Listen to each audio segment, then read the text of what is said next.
"Get a job and stop leeching off us," my daughter-in-law said right in the middle of the family dinner I cooked from scratch. She didn't whisper it. She didn't wait until the guests left. She just tossed the words across the table like breadcrumbs to a stray dog and waited for them to land. My son Alex didn't even blink. He just kept cutting into his meat like it was the only thing worth dealing with that evening. I looked at the roast beef. Cold now. The green beans had gone soft and no one touched the pie. The house was quiet, but not in the peaceful way. It was the kind of silence that hums between people when there's nothing left to hide. And I laughed. Not the kind of laugh you give when you're amused. The kind that slips out when you realize someone's made a fool of themselves without even knowing it. Because what Carla didn't know was everything. She didn't know I was still receiving my federal pension.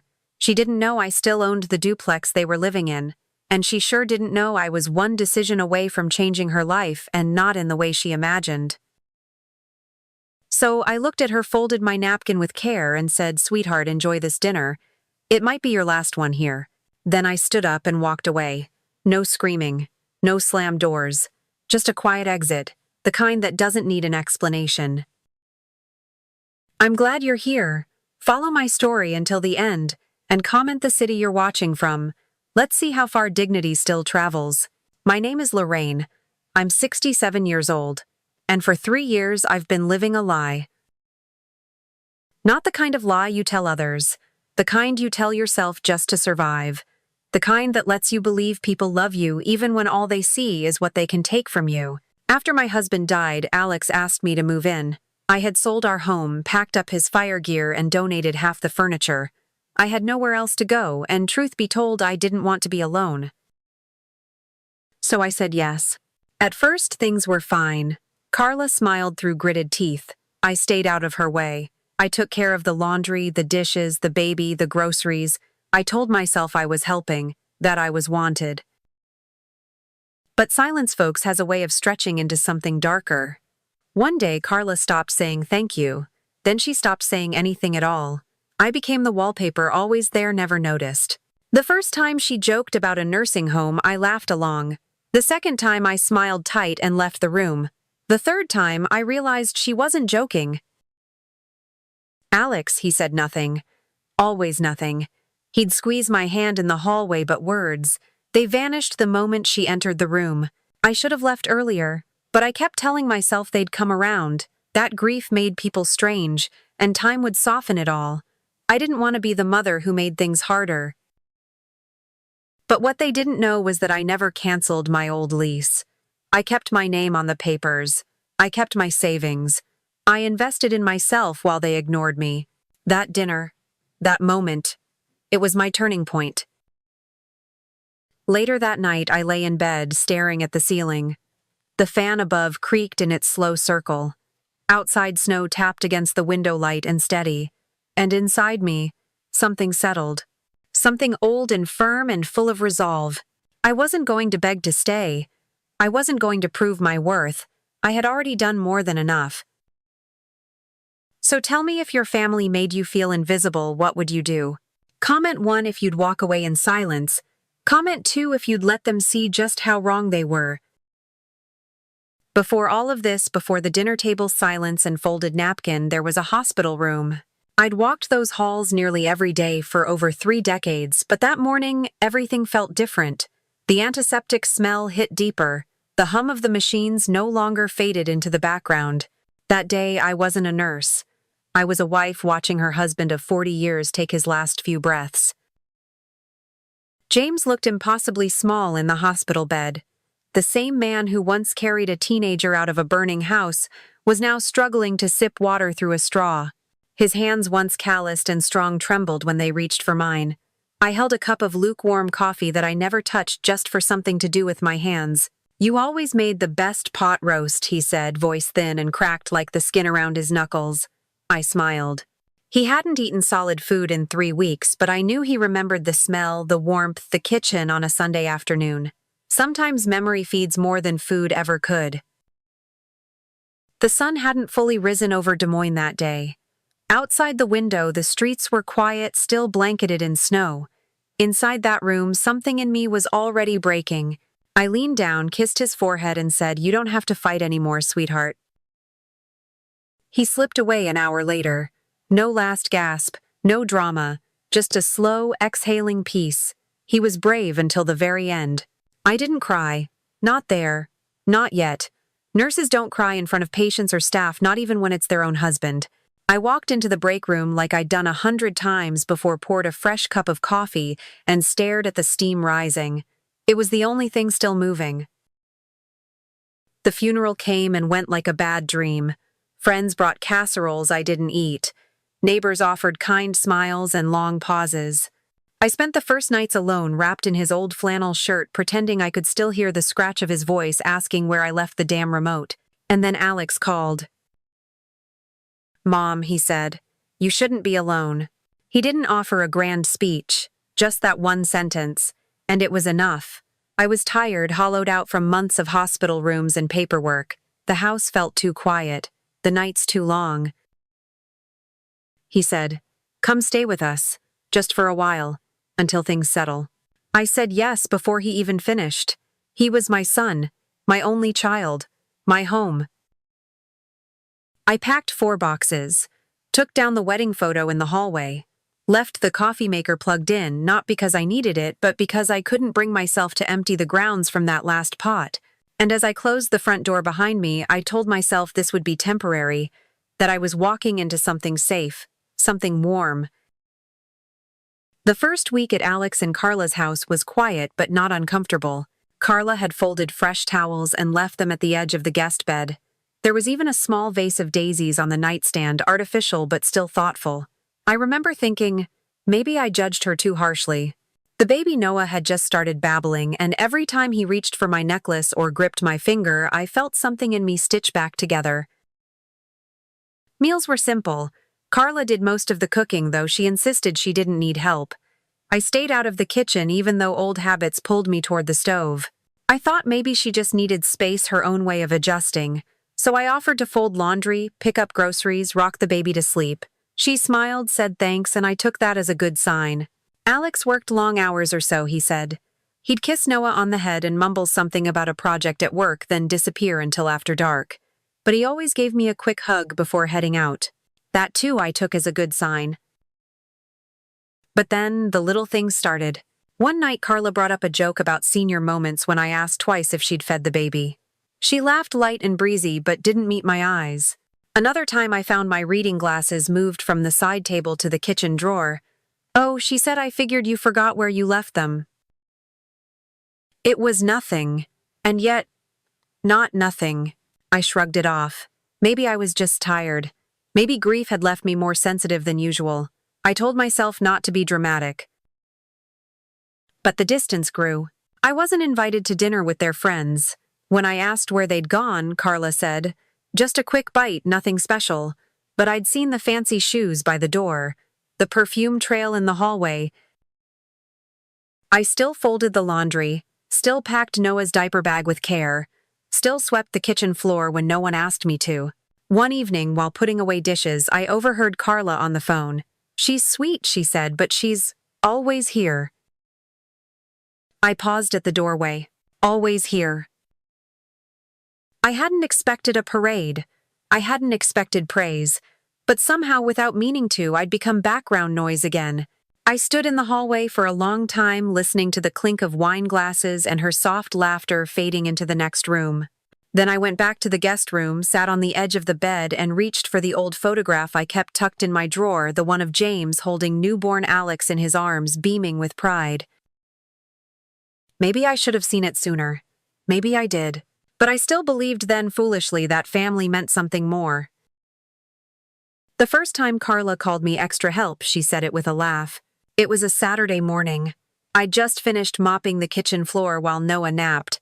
Carla had a friend over, someone named Megan, all glossy lips and big sunglasses, even though we were indoors. I heard her whisper. "She lives with you and Carla without missing a beat," replied. "She's like extra help, a bonus grandma/housekeeper." They both laughed. I stood there with the mop in my hand, frozen, still dripping water onto the floor. I didn't say anything. I just walked back to the laundry room, wrung out the mop head, and kept going. My fingers gripped the handle harder than necessary, knuckles tight and white. I told myself I'd misheard, that I was tired, that maybe extra help wasn't meant to sting the way it did. But things don't just hurt by accident. They hurt because somewhere deep down you know they were meant to. From that day, the jokes got sharper. Once when I asked Carla where the scissors were, she replied, "Oh, I think you left them next to the AARP catalog." Another time, I picked up a tiny pair of baby socks off the couch and she said, "Thanks, Lorraine. You're like our live-in Roomba." She always smiled afterward, as if a smile made it okay. Alex stayed quiet. He'd look up from his phone, then back down again like these moments didn't concern him. Like his wife's words weren't slowly etching lines across my dignity. There was one evening. It had been a long day. Noah had a fever and I'd rocked him for hours whispering stories about dragons and firehouses just like his grandfather's. When Carla came home, she took one look at the living room and said, "You're still in the same clothes."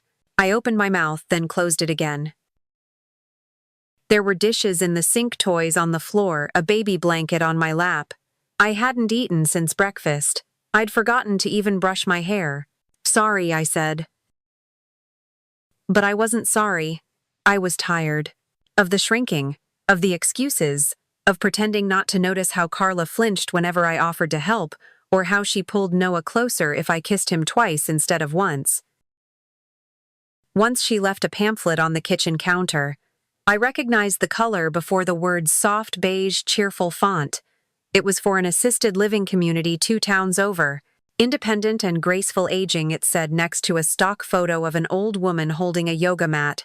I left it where I found it. Didn't ask. Didn't touch it. Didn't need to. Some messages speak loudest in silence. It all came to a head the night of Alex's birthday dinner. I'd spent the whole afternoon cooking his favorite chicken pot pie, mashed potatoes from scratch, even the apple crisp he used to beg for every fall. I set the table with the good dishes, lit 2 candles, put Noah in the little sweater with the moose on it. He looked like something out of a catalog. Carla came home late. She walked in, glanced at the spread, and blinked like she wasn't sure if she was impressed or annoyed. "Wow," she said, tossing her purse on the sideboard. "You really went all out." I smiled. "It's his birthday." She didn't answer, just poured herself a glass of wine and disappeared upstairs. Alex arrived 30 minutes later, said thanks, gave me a one-arm hug, and sat down. We ate mostly in silence. Carla scrolled her phone under the table, Noah refused the carrots, and Alex complimented the pie with the kind of politeness you give a stranger's dish at a potluck. Halfway through dessert, Carla leaned back in her chair and looked directly at me. "So," she said, "have you thought more about your future plans?" He blinked. "I'm sorry." "Just wondering if you're still planning to be with us long-term," she continued casually, slicing her apple crisp. "I mean, it's been a while now. 3 years is generous." Alex didn't say a word. I set my fork down. My hands were trembling, though I kept them beneath the table. "I thought we'd talked about this, that I'd stay until things stabilize," Carla interrupted. "Yes, but things are pretty stable now, aren't they?" She smiled. The kind of smile that dares you to argue without making a scene. Alex picked up his water glass, still silent. I looked at him, searching for anything, an objection, a look of guilt, even a twitch of discomfort. But he just sipped. Something inside me broke. It wasn't loud. It wasn't dramatic. It was quiet, like a photo falling face down or a door that doesn't quite shut the same anymore. After they went to bed, I stood alone in the kitchen, rinsing plates that still held half-eaten food. I wiped the counters twice. Then I sat down and stared at the candle I'd lit hours ago now, melted down to nothing. I remembered the night Alex broke his arm falling off his bike. He was 8. James and I rushed him to the ER, still in pajamas, no shoes. He cried the whole ride, clutching his elbow, and I remember thinking I would have broken both my arms if it meant taking his pain instead. Now he couldn't even speak up for me. I turned off the lights, went upstairs. And for the first time since James died, I realized I was truly on my own. It started with a manila folder. Carla placed it on the kitchen counter one morning, right between the sugar jar and the fruit bowl. She smiled like it was nothing like she was handing me a grocery list. Just a little paperwork, she said. Some tax stuff for the house. I looked at the folder, then at her. What kind of tax stuff? Oh, just routine, she replied, already walking toward the stairs. Alex says it'll help simplify things. Something about establishing formal residency so we can claim deductions. Totally normal. She didn't wait for a response. I opened it later that afternoon while Noah napped. Inside was a dense document, legal, multi-paged, full of terms like occupancy, cohabitation, waiver, and non-ownership rights. At the bottom, a signature line with my name already typed neatly beneath it. I read it twice, then a third time. And on that third pass, my heart dropped. The document wasn't about taxes. It was about erasing any legal footing I had in the home.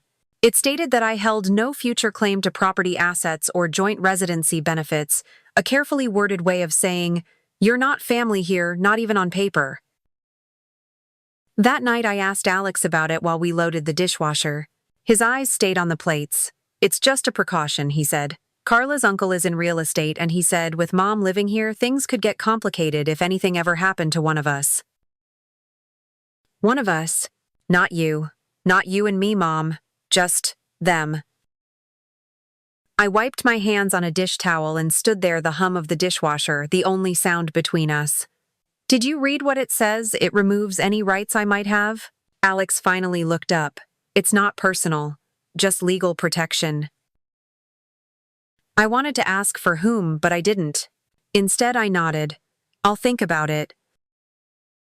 Later that week, I went to the bank to withdraw cash for Noah's birthday gift. The teller gave me a puzzled look when she pulled up my account. "There was a transfer last week," she said. "Large one. To a joint household expense account ending in 2249. Was that authorized?" I froze. I hadn't authorized anything. I didn't even know we had a shared household account. The number wasn't familiar. I asked for a printout and circled the transaction. $3.200. Marked home renovation contribution. I walked out of that bank holding the paper like it was burning my hand. At home, Carla was in the kitchen again, this time chopping zucchini. She didn't look up when I entered. "I went to the bank," I said. She kept chopping. "I saw the transfer. Still nothing." Then she said without turning around, it was for the basement repairs. We thought it made sense to use shared resources. I stared at the back of her head, at her perfectly highlighted hair, the steady rhythm of her knife. My chest tightened. "You mean my retirement account? It's all the same household, Lorraine." "No," I said, more to myself than to her. "It really isn't." That night, after everyone had gone to bed, I sat alone at the kitchen table with the document in front of me. The overhead light buzzed faintly, casting a yellow sheen on the counter. The rest of the house was still. The kind of stillness that feels too heavy, like it's waiting for you to breathe first.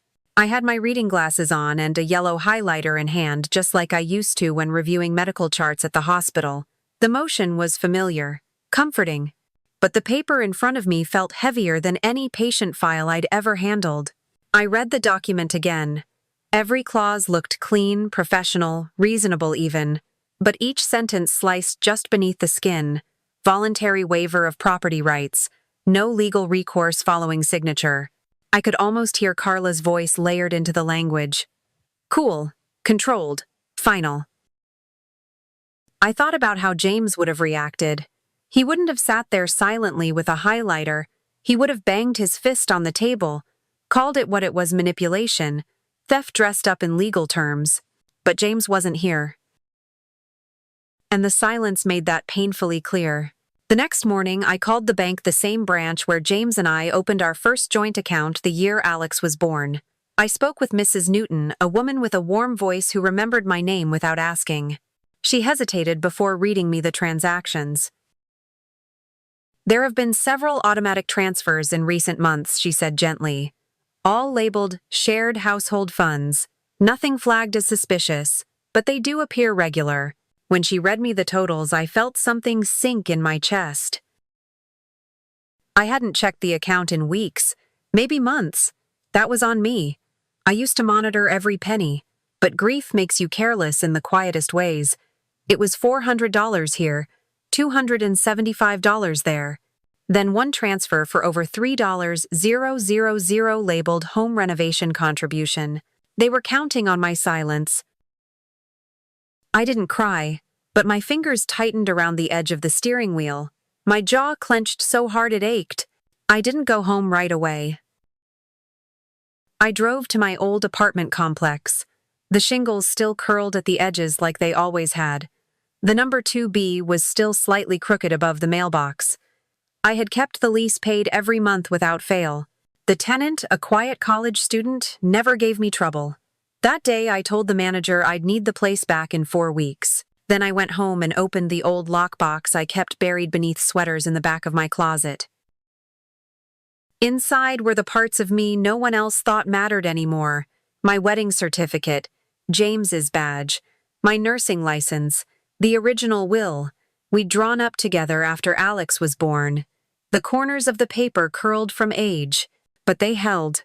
I sat on the bed, spread the documents in a neat line, and stared at them as if waiting for James to speak through the ink. He didn't, but I knew what I had to do. I opened the drawer and pulled out a pen. Later that evening, Carla asked if I'd seen her fitness tracker.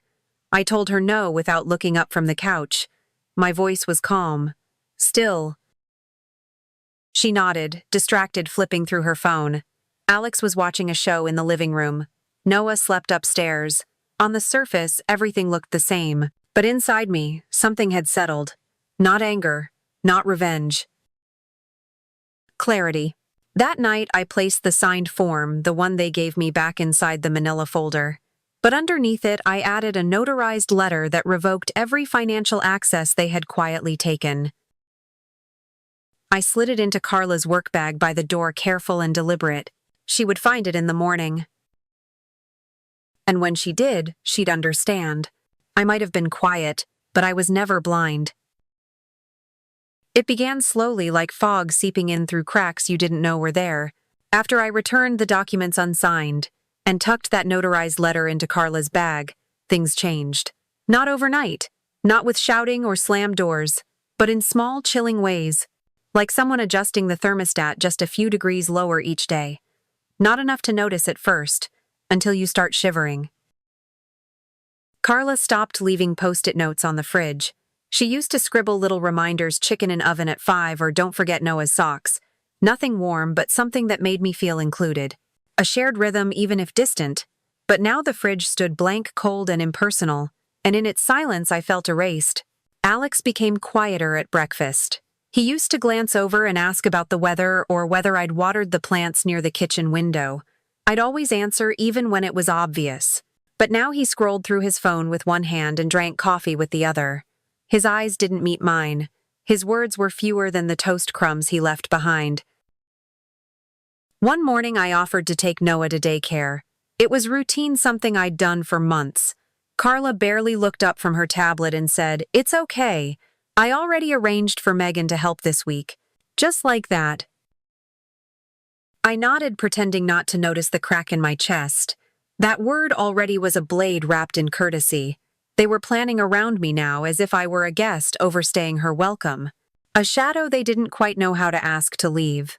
The laundry changed too. Not the volume, but the pattern. I no longer found Alex's shirts in the hamper or Carla's leggings in the basket.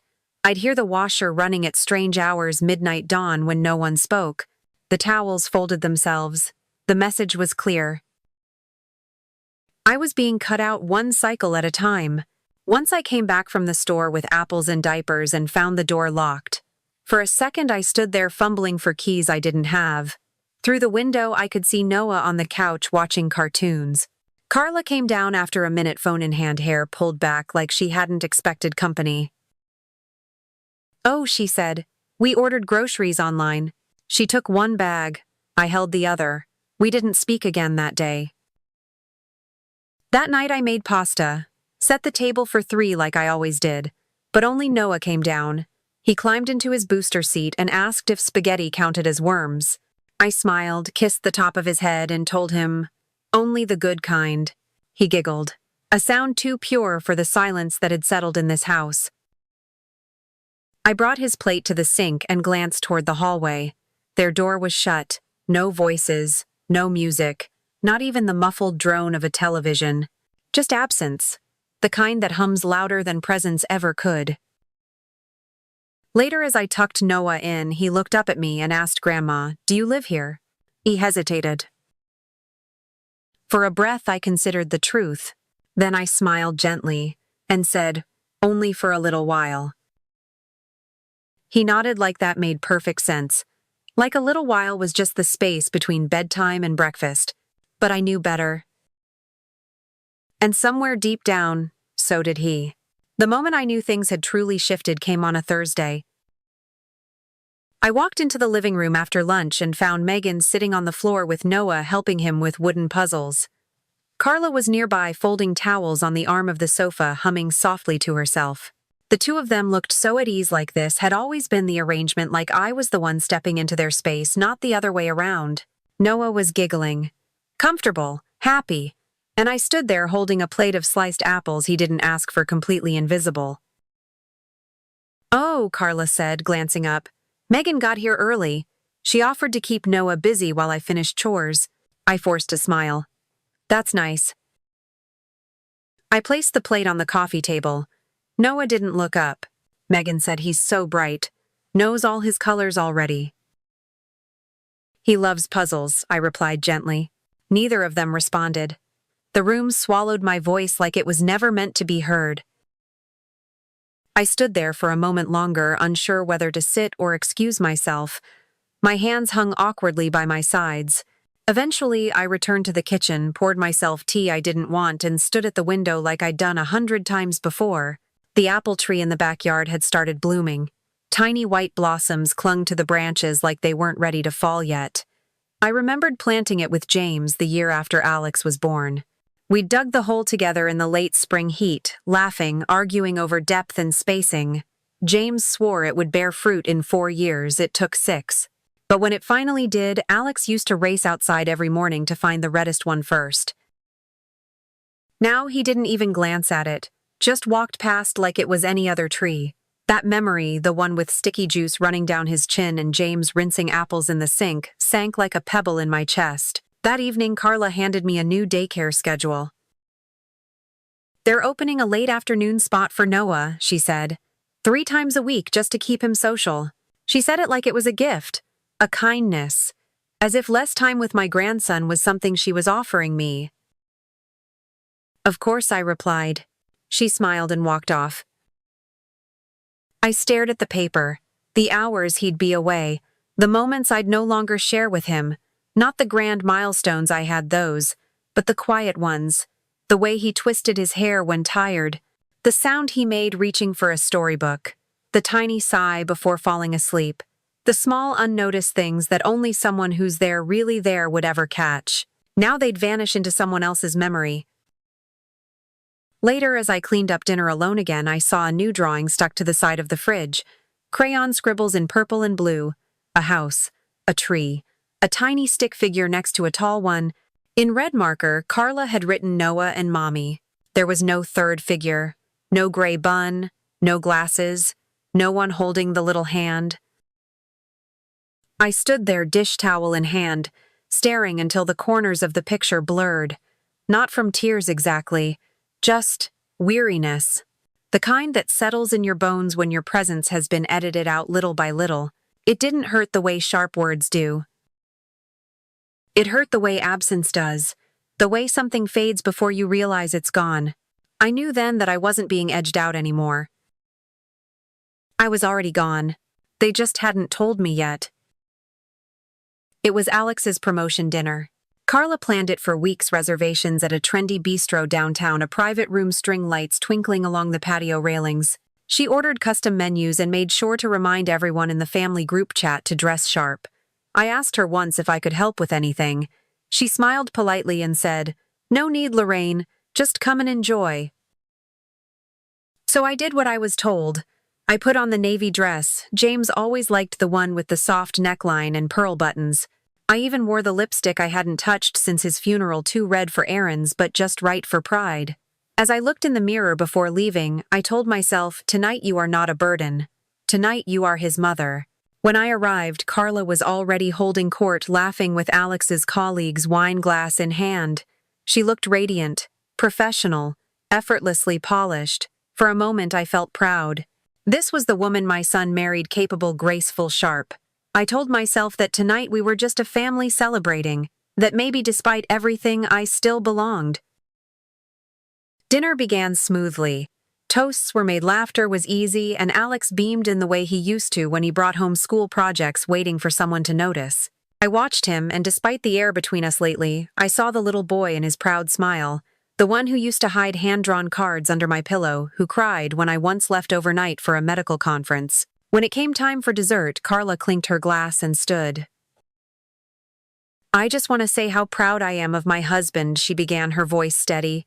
"No one works harder, and no one deserves this moment more." Applause followed. She waited for it to die down, then smiled.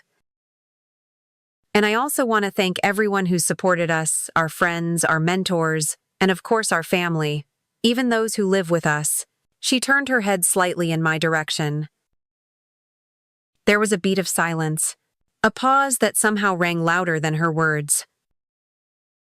Because having live-in help, especially someone who knows how to fold a fitted sheet better than I do, has really been a blessing. Laughter rippled around the table. Someone said I need that kind of arrangement. Another voice chimed in. "Do you rent her out?" I smiled, automatically, because that's what you do when you've been raised to never cause a scene, when you've been taught that to keep peace is to keep still. My cheeks burned, but I didn't reach for water. I didn't look at Alex. I just folded my napkin slowly and placed it on my lap. The room moved on without me. Dessert was served, creme brulee with raspberries, and someone started telling a story about a client mishap. Carla leaned in, laughing, backlit by candlelight and confidence. A woman entirely in control of her world. Across from me, Alex took a bite of his dessert and said nothing. That silence did more damage than any insult ever could. I thought of all the things I could have said. That I paid the deposit on their first apartment. That I'd once driven 3 hours round trip to drop off a forgotten briefcase. That I had folded more sheets, wiped more counters, and loved their son harder than Carla ever would. But I said none of it, because pride, when wounded, doesn't scream. It bleeds inward, quietly, bitterly. Later that night, back in my room, I sat at the edge of the bed and stared at the mirror above the dresser. My lipstick had faded and one pearl button was missing. I didn't bother taking the dress off right away. I just sat there unmoving, remembering the silence. Because sometimes the worst kind of humiliation isn't loud. It's the kind wrapped in charm, passed between wine glasses and met with applause. When we got home from the dinner, no one spoke. The car ride was quiet, save for the occasional blink of a turn signal and the distant hum of tires on asphalt. Carla scrolled her phone in the passenger seat. Alex kept his eyes on the road. I sat in the back like an afterthought, my hands folded neatly in my lap, trying not to replay her voice in my head, live-in help, but failing. As we pulled into the driveway, Carla turned around and smiled. "You looked lovely tonight, Lorraine. That dress is such a classic." I nodded. "Thank you." She disappeared into the house as if nothing had happened. In the kitchen, I set my purse down on the counter and poured myself a glass of water. My lipstick had worn off. My heels pinched. I stood under the light fixture, listening to their laughter floating faintly down the hallway. Something about how well the creme brulee turned out. Alex came in a few minutes later. He opened the fridge, pulled out a beer, then leaned against the counter like it was any ordinary Thursday night. "I hope you had a good time," he said, not quite meeting my eyes. I wanted to ask, "Did you hear what she said?" Instead, I said, "It was a nice dinner." He nodded. "Yeah. Carla worked hard on it. She wanted to make it special." "She succeeded," I replied. Silence hung between us like steam over a stove. He took a sip of his drink, then added, "You know how she is. She jokes. Don't take it too seriously. Okay." There it was. The minimizing. The soft patting around a sharp blade. She jokes. "I'm too sensitive." I smiled, small, practiced. "Of course. He left the room with a quick pat on my shoulder, like I was a guest who had stayed too long. The kind gesture people give when they hope you'll leave quietly. Later, alone in my room, I took off the navy dress and laid it carefully across the bed. I picked up the single pearl button that had come loose at some point during the evening and turned it over in my palm. So small, so round, still whole even if separated. I sat at the vanity and looked at myself. Faint lines etched deeper than I remembered. Mascara smudged just beneath one eye. I looked tired, yes, but not defeated. Not yet. And then, as if from nowhere, James's voice came to me. Clear, firm, the way he spoke when he meant for a lesson to land. Dignity, he once told Alex after a scuffle on the playground, isn't about shouting back. It's about knowing who you are even when no one else sees it. Back then, I believed that completely. Tonight, I clung to it like a raft. Because if I couldn't be seen for who I was as a mother, as a woman who gave everything, then at least I could see myself. At least I could remember. I sat there for a long time holding the button. The house was silent, but inside me something had shifted. I wasn't angry. I wasn't hurt, not in the way I used to be. I was awake, and if you've ever been humiliated in front of people you love, then you know the quiet afterward isn't really silence. It's decision. So tell me, have you ever swallowed your dignity to keep a family together? Comment 1 if you stayed quiet like I did. Comment 2 if you would have stood up even if it meant standing alone. It started with a search for a flashlight. The power had flickered out that morning briefly, just long enough to dim the kitchen and confuse the microwave clock. Carla and Alex were still upstairs, and Noah was half asleep on the couch, curled beneath the blanket I knit when he was born. I remembered there was an old flashlight in the cabinet above the washer, a drawer stuffed with batteries, old cables, expired coupons where things went to disappear. I had to stand on my toes to reach it. Instead, my hand knocked over a stack of envelopes yellowed and rubber-banded together. They fell in a soft, dusty pile at my feet. I bent down to gather them, planning to put everything back just as it was until I saw the top envelope. It had my name on it, typed neatly, not handwritten, not addressed to me but from me. Or, rather, from a version of me I didn't remember authorizing. I opened it slowly, fingers shaking, not with fear but with a strange, simmering clarity. Inside was a bank statement, not from my checking account, not from the small credit union James and I had always used. It was a joint investment portfolio recently opened. Under the names Lorraine M. Bennett and Carla J. Bennett, I stared at it for a full minute as if the ink might rearrange itself, as if the paper might apologize. The numbers were clear: multiple deposits, investment transfers, a sizable balance.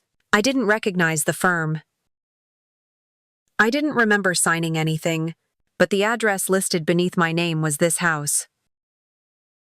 I placed the paper on top of the washer and leaned against the wall. My knees felt soft, the kind of softness that comes not from weakness but from a realization too heavy to stand upright under. My hands moved without thinking. I dug deeper through the envelope, scanning return addresses, dates. I found one marked tax filing 2023 and opened it carefully. Inside, a document listing me as a financial co-contributor to a trust account I'd never heard of. I sat down on the lid of the washer, and for the first time since James died, I said something out loud to a room with no one in it. I knew it, not in a smug way, not with drama. Just the quiet conviction of someone who has suspected, waited, and finally arrived at confirmation. For weeks, no months, I'd felt the shift. The way Carla tightened her grip on the household. The way Alex stopped speaking when certain topics came up. The way decisions were made around me as if I was a ghost haunting her own savings account. But this was no longer a feeling. This was proof. I stared at the paper again, letting each word settle. Signatory authorization Lorraine M. Bennett, dated 2 months ago, 2 months after the day she handed me a folder labeled Tax Simplification. That night I didn't say anything. I cleaned up dinner. I played blocks with Noah. I nodded along as Carla talked about an upcoming trip to the lake with her cousin. But something had shifted. I wasn't imagining things, and I wasn't afraid of the truth anymore. I had it in writing. I waited until the house was asleep. The kind of sleep where doors don't creak and even the baby monitor stays silent. I moved quietly down the stairs, careful not to let the fifth step groan beneath me. The flashlight sat where I'd left it still untouched. The envelopes were stacked again, neat, innocent, exactly as though nothing had happened. But nothing felt innocent anymore. I brought the pile to the kitchen where the light was softer and my breath didn't echo. I opened each envelope with care, sliding out papers like pulling bones from a long-forgotten grave. Every crackle of paper seemed louder in that silence, like the walls themselves were listening. Midway through the stack, I found it. A photocopy of a signature form bank authorization dated the 3rd of March. At the bottom, in looping script, Lorraine M. Bennett. Except, it wasn't my hand. It looked like mine at a glance. Someone had practiced, studied. The L curled the way I used to sign in my 20s. The B too neat, too careful. I hadn't written like that in decades. I'd stopped rounding my M's after James passed, after hospital forms turned signing into routine instead of ritual. I stared at the signature until my vision blurred. Then I reached for my old checkbook, the one I kept tucked into my purse more out of habit than use. I flipped through the stubs, found one I'd written last week for Noah's birthday cake. My real signature, my rhythm, my hand. I placed the two side by side. They didn't match, not even close. There was no mistaking it now. They hadn't just used my name, they had forged it. The betrayal didn't pierce, it settled. A cold hollow bloomed in my chest, spreading through my arms, my fingertips, my throat. I stood, walked to the sink, and ran cold water. I didn't splash it on my face right away. I just watched it run clear, honest, something I hadn't seen from them in a long time. My hands shook, not from fear, but from fury. Not loud, not hot, quiet, controlled. The kind of fury that doesn't need to scream to be heard. I thought of James. Of that day, Alex borrowed his ID in high school to buy a concert ticket. He'd been caught. I remembered James's voice, low, steady. If you use someone's name without permission, you're not just lying. You're taking a piece of them. That kind of theft breaks more than trust. At the time, I thought James was overreacting, but now I knew better. I sat down, slowly opened the drawer where I kept James's old watch. It hadn't worked in years, but when I shook it gently, it ticked. A soft, slow rhythm that reminded me I'm still here. I still matter. I still have time. Click, click, click. I placed the papers into a new folder, labeled it in my handwriting, firm, upright, not to be mistaken.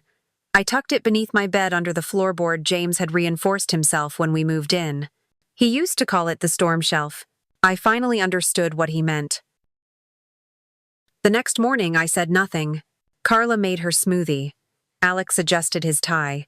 Noah asked me for a banana, and I peeled it slowly, lovingly. The world kept spinning on its usual axis. But inside, everything was different. They didn't know what I knew. They didn't see the folder, the comparison, the decision forming beneath my silence. Because when someone forges your name, they think they've erased your authority. But what they don't realize is that a forged name can't erase a living will. I didn't sleep that night. Not because I was restless, not because I couldn't, but because I chose not to. Sleep felt like surrender, like permission to forget. And I wasn't ready to forget, not the forged signature, not the folder beneath the floorboard, not the tightening in my chest every time Alex avoided my eyes. So I stayed up. I made tea I didn't drink, opened the window an inch, listened to the wind brush, the siding like fingertips testing boundaries. The air smelled of rain and faint lilac, the kind James used to cut and bring inside for me in a mason jar.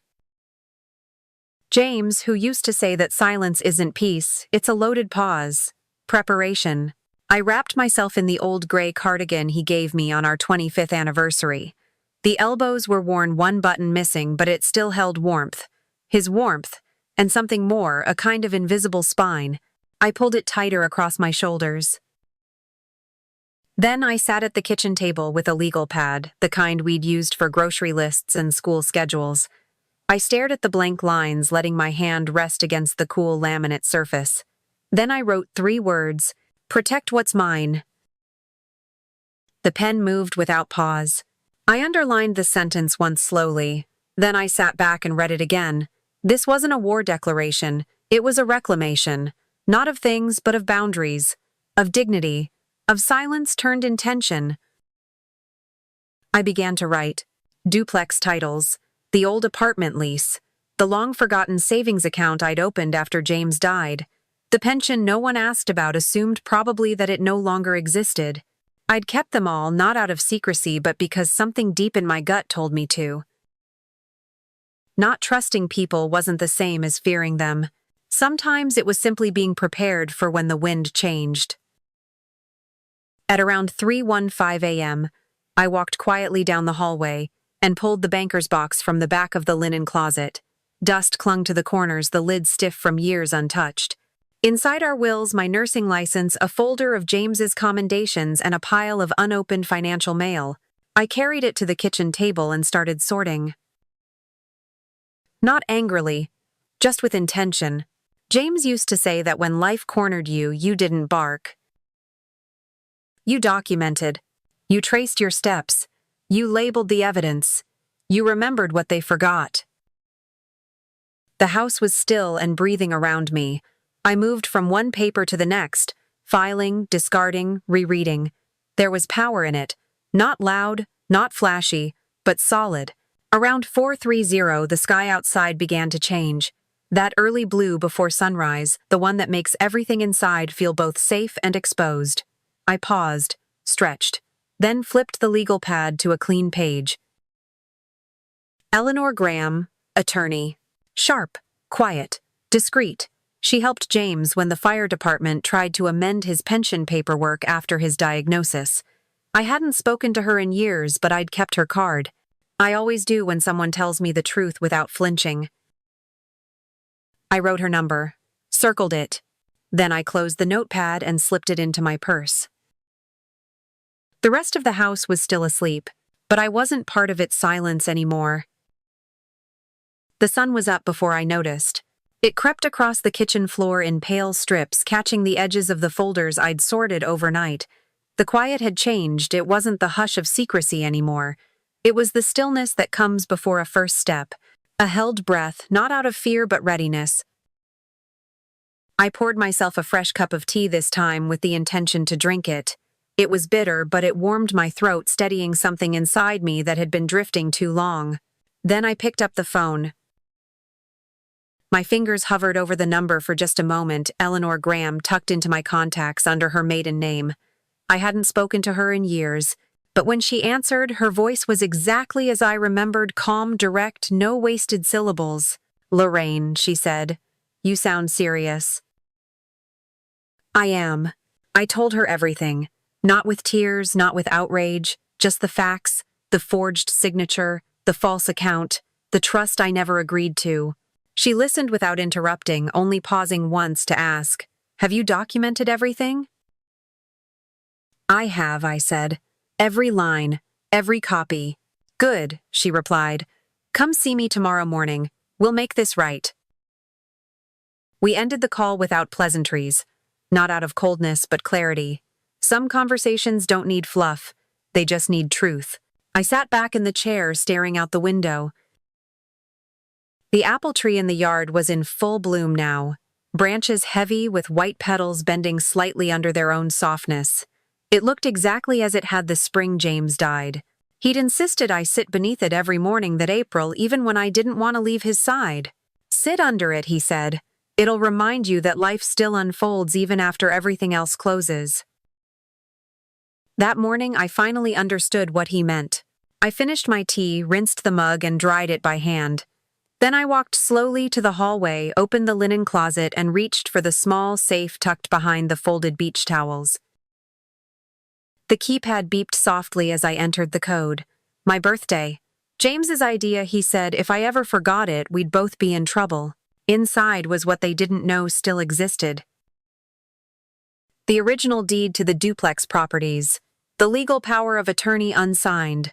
The handwritten letter James had left me the night before his last surgery, a letter I hadn't opened until now. I sat cross-legged on the floor and unfolded the paper.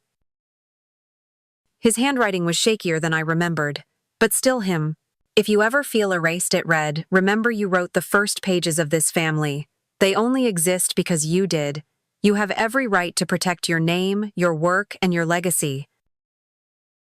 I folded the letter carefully, not with sadness, but with reverence. Then I stood up, placed the letter in the folder with the rest of my documents, and locked the safe again.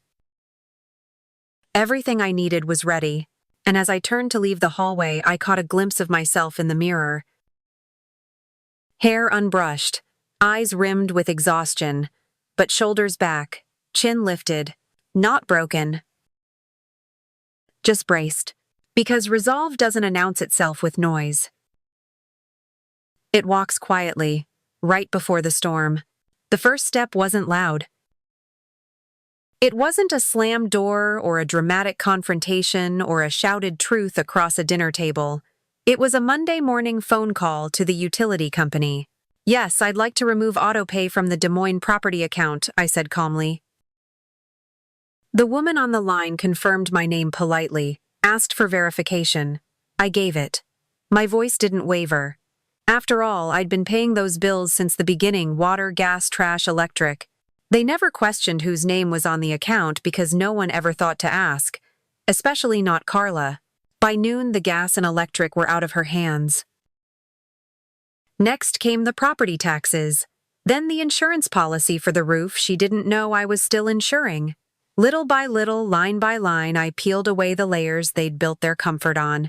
I didn't do it out of spite. I did it with precision. That afternoon, while Carla was at her yoga class and Alex was working from the upstairs office, I opened the safe again and took out the file marked duplex transfer, 2 sets of deeds, 2 sets of keys. One was already signed in my maiden name. The other I was gifting quietly to a pediatric charity in Iowa City, the same hospital where I'd worked the night shift for 17 years. They'd turned the break room into a reading nook with a rocking chair I donated.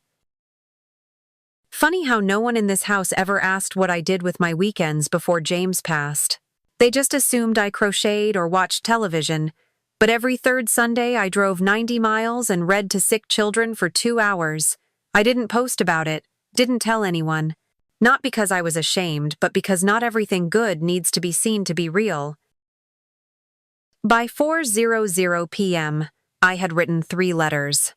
One to my financial advisor instructing a hold on any future withdrawals. One to the pension office requesting a full audit of the past 12 months. And one to Eleanor Graham. That one was simple. I'm ready. Schedule when convenient. We begin this week. I slipped the letters into my purse.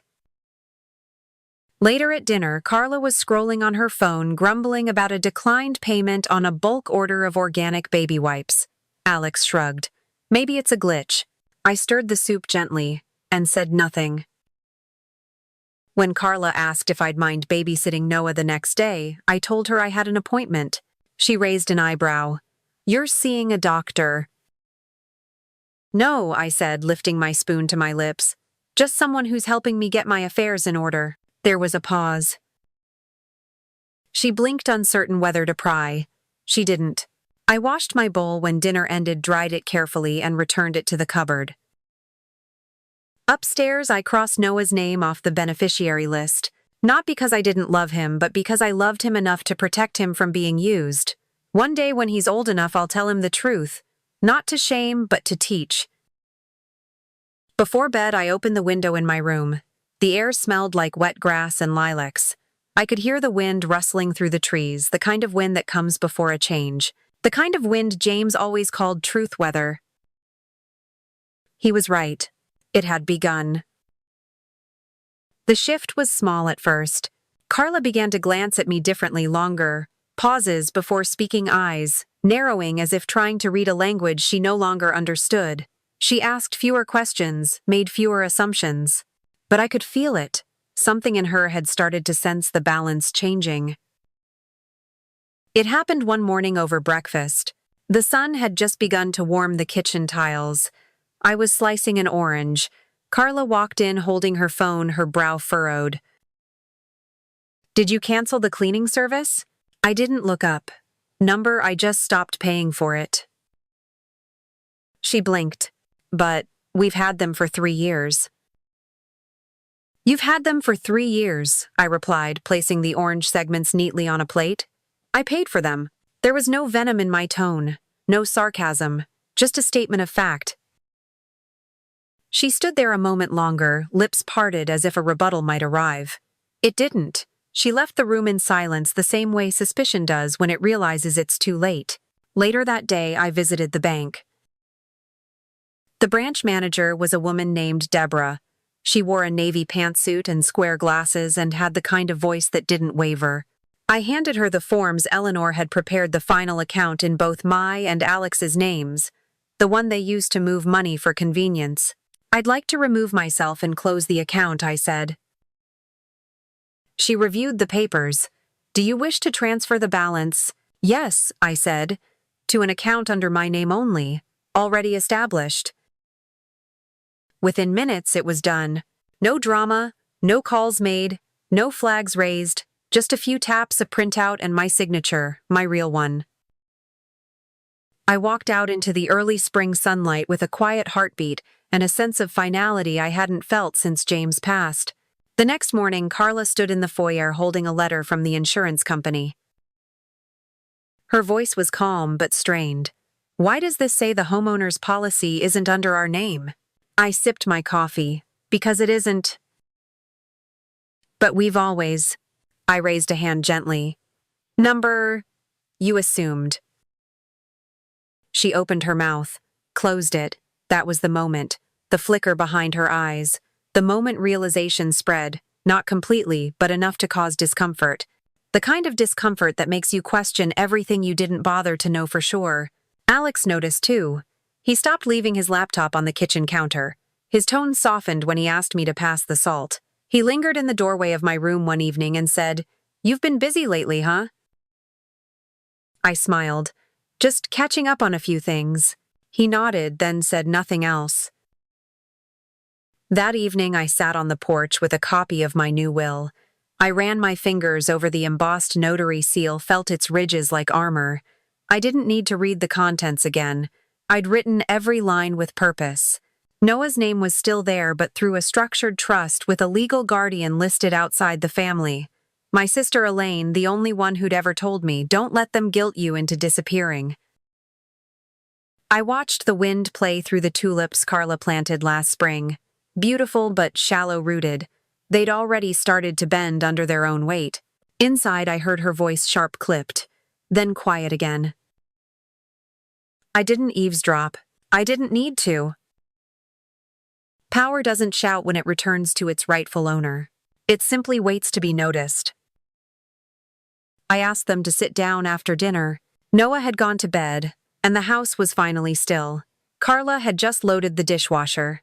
Alex stood at the sink, rinsing out his glass. The clink of water on ceramic echoed in the silence. "Can we talk?" I said gently. Carla froze. Alex turned slowly. For a moment, neither of them answered. But then Alex nodded. "Sure, Mom." We sat at the dining table, the same one James and I had bought at a yard sale 30 years ago.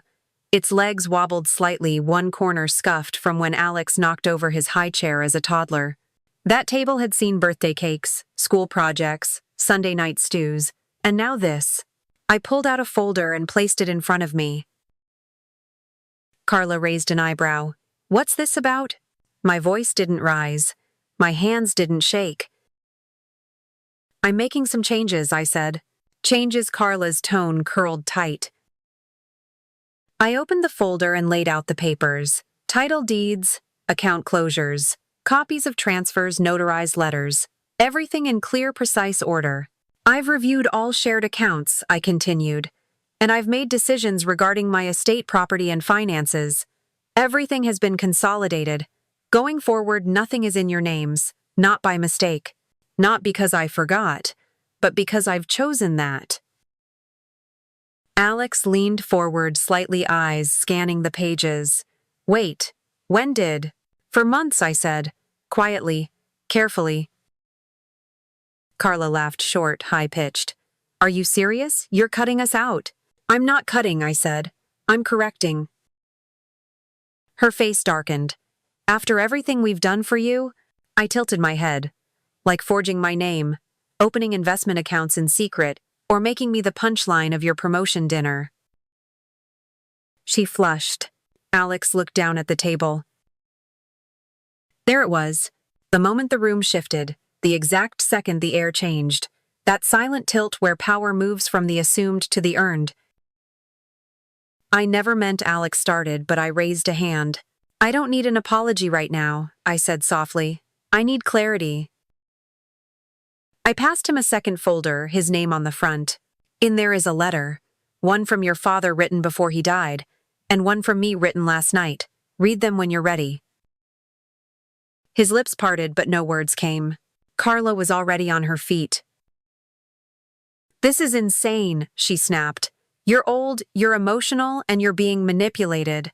By who, I asked, finally raising my voice. By myself. She opened her mouth, then closed it again. Her jaw clenched. I gave this family 34 years, I said. As a nurse, as a wife, as a mother, I did the laundry. I made the meals. I held your child when he was feverish at 3 a.m., and I asked for nothing in return but respect. The words didn't break. They landed. You wanted my silence. You got it. But silence is not the same as stupidity. I stood, gathered the folders, and tucked them back into my bag. Noah will still be cared for, I added, through a trust, but I will not be used. Alex looked up, then eyes glassy. Mom.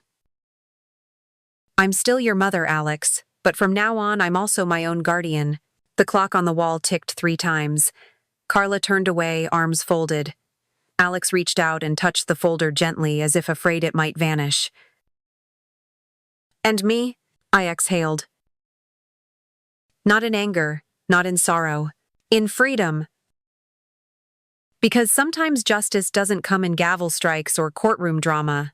Sometimes it walks in, on soft slippers with a folder and a steady hand.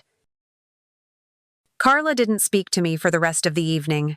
She stomped through the house like a storm, trapped in a small container, slamming cabinet doors, running the dryer louder than necessary, muttering just loud enough for her words to sting without being fully heard. Alex tried to smooth the air. He brought me tea, chamomile, lukewarm, and hovered in the doorway as I folded Noah's pajamas. I didn't know about the accounts, he said softly. I looked at him. He did look sorry, and tired, older than he should at 39. I believe you, I said, but you knew something was wrong. He didn't argue, just nodded slowly, pressing his lips together like the truth tasted bitter. Downstairs, the slam of the fridge echoed.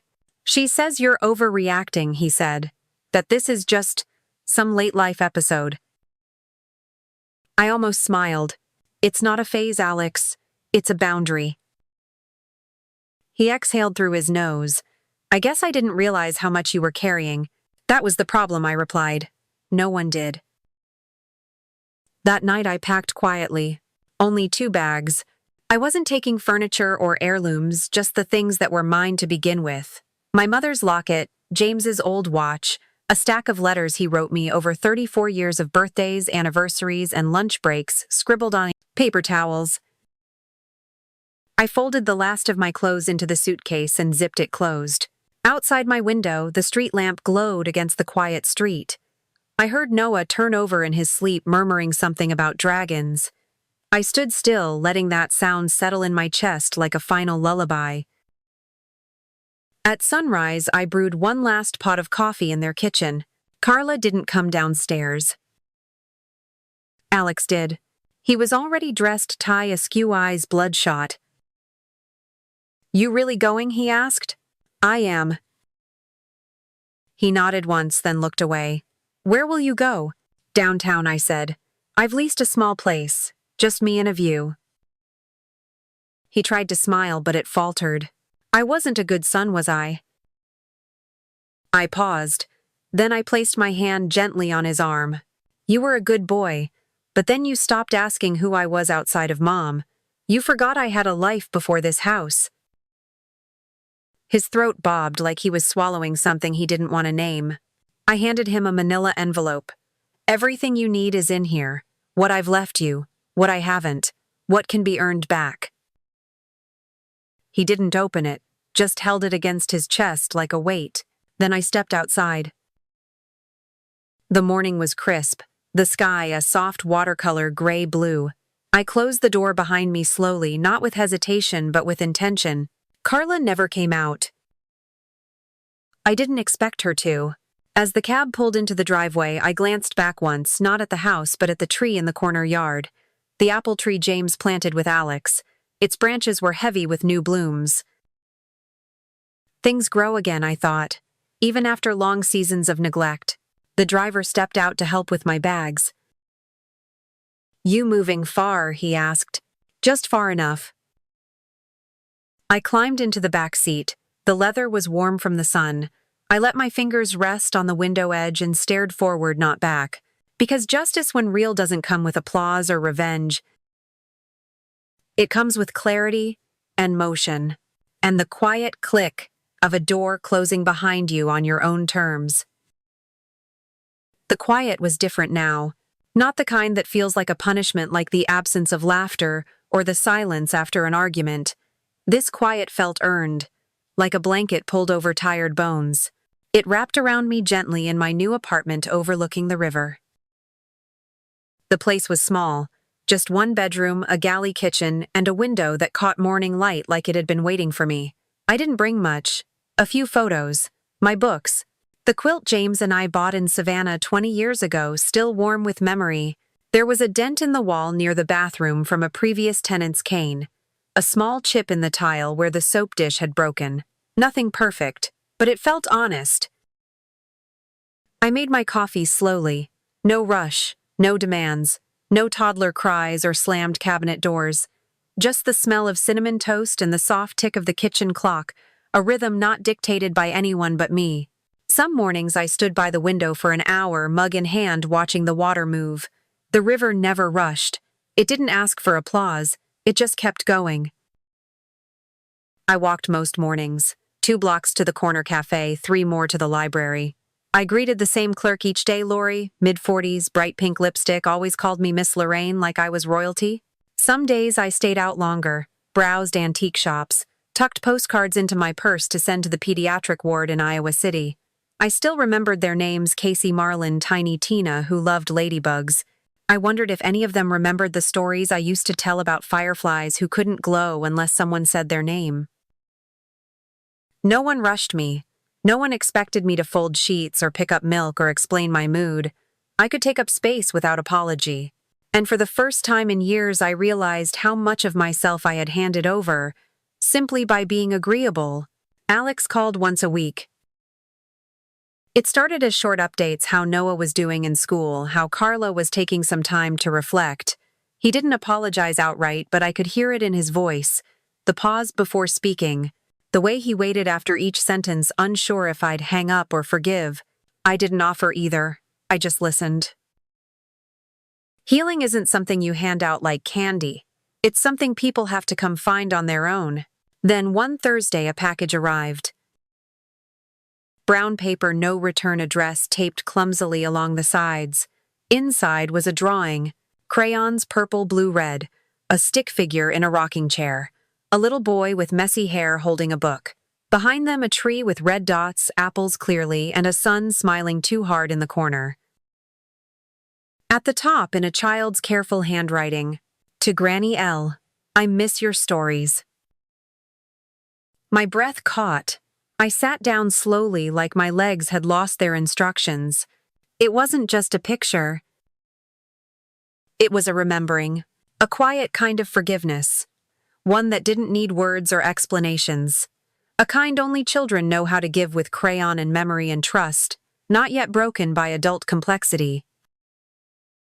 I ran my fingers over the crayon lines, still faintly waxy, still fresh.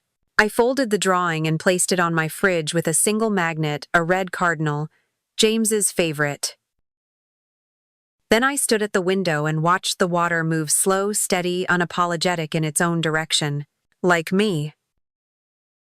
I wasn't waiting anymore, but maybe I was open. The next morning, I sat at the kitchen table with a sheet of cream stationery and a blue ink pen. No keyboard, no screen, just ink and paper like the way James and I used to write each other notes between shifts. I began, "Dear Noah." The words came slowly, not because I didn't know what to say, but because I wanted each one to feel held. I told him about a tree. A tree planted long ago in the backyard of a house that didn't belong to me anymore, but had once been filled with laughter forts made from blankets and apples so sweet they made your fingers sticky. I told him how the tree started small. Just a thin little stalk with 2 leaves, and a wooden stake tied beside it for balance. His grandfather had planted it with Alex when he was 5, teaching him how to press the soil down gently, never stomp it. It takes time to grow something strong, James had said, but once it roots, even the wind has to ask permission. I told Noah I used to sit under that tree every spring watching the blossoms open one by one. I told him how the squirrels would steal the best apples and bury them somewhere, hoping to come back later. And how sometimes I felt like one of those apples too, picked, forgotten, and then found again. I ended the letter with a simple line, "Never forget the tree," or who planted it. I folded the paper carefully, sealed it in an envelope, and wrote his name in soft cursive. Later that day, I stopped by the library, the same one I visited each Tuesday morning, where the elderly book club discussed thrillers like they were war strategies. I'd brought banana bread warm in a paper bag to share with the front desk clerk. But just as I stepped through the door, I saw him. Alex? He was at the end of the biography aisle, reading glasses sliding down his nose, holding a copy of a book about grief rituals. He didn't see me right away. I watched him for a moment quietly, heart steady.